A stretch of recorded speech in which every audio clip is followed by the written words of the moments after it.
I'm giving you a heads up. In this particular code that I'm giving you, there's a lot of issues. But I'm going over why there's issues with some from here and then some from this experience. When we have a base object constructor and a super, we have two classes. One is relying on the other or inheriting from another class. So in this example, I do have a base class that has a very limited set of stuff here, private int data, a couple of, looks like a constructor, and then one function in it. And the derived, which extends base, so it's going to properly inherit everything from base, has subdata and then some other piece of a function there in between. Here's where I'm going to use the word handoff helps here, and that when we have some type of constructor setup, the constructor in the derived is going to actually call the constructor in the base, but it's not going to finish. It's almost like waiting for the call to be finished. So that's why it says the base class constructor is finished before the derived class constructor. Now, what do I mean by that? Now, in the example codes that I've got for you here is that we're going to have, and by the way, in the notes, make sure you kind of really take a look at what we've got here, because I know it's a little small here. When I have derived example 1 equals new derived, there's no problem in here. Matter of fact, funny part is, as you know, there's no constructor in here, but it inherited from base. So it's going to use this constructor, okay, with the empty set of parentheses, and go ahead and set the data to 0. No problem. Now, honestly, why would you do that? Not sure. And again, that's why I'm saying code is not great. It's educational purposes only.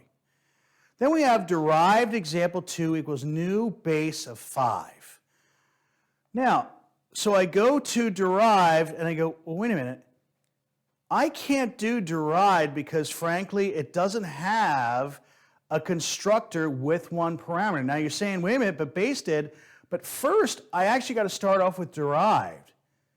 It's got to have a constructor in here that'll take one parameter and then move up from there to up to base. And base is then, we have one here, we would be good to go. But notice, there's got to be that handoff. There's got to be that first matching function with base that accepts one parameter in order to go ahead and then pass it into our base, have base finish it, and then come back to our derived class to have that finished. Our next one, this is just trying to do the same thing, but it's saying, I just want to override it with derived. That's not going to work either for the same exact issue that we had before.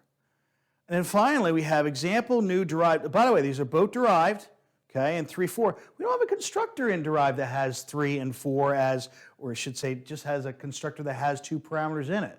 So that's not even inheritance. That's just an oops. So notice when we have constructors, we need to have some type of handoff that if we want it to do some work here in the derived class, it needs to pass also some information to our base class. And that's what we're going to start showing you next.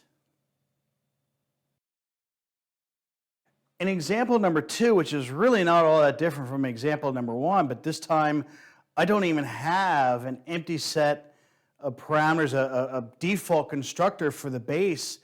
Actually, the compiler is going to tell you that that's not sufficient enough. It wants to make sure that even the base class, because it knows it's being inherited from something else, needs to have a defined constructor, a base constructor, where the compiler is going to say to hell with it.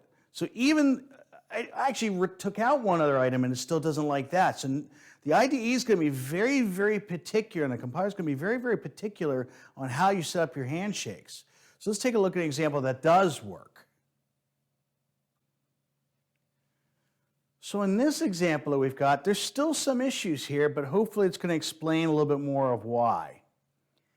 In our first example, where the base class hasn't changed at all, the only thing that's different is in the derived class, where now I have a constructor that has 2 items in it, and I think you can figure out what this super is going to do. It's going to pass that variable over to the constructor of the base class, come back after it's done finishing with the base class, and finish out the rest of its job after that.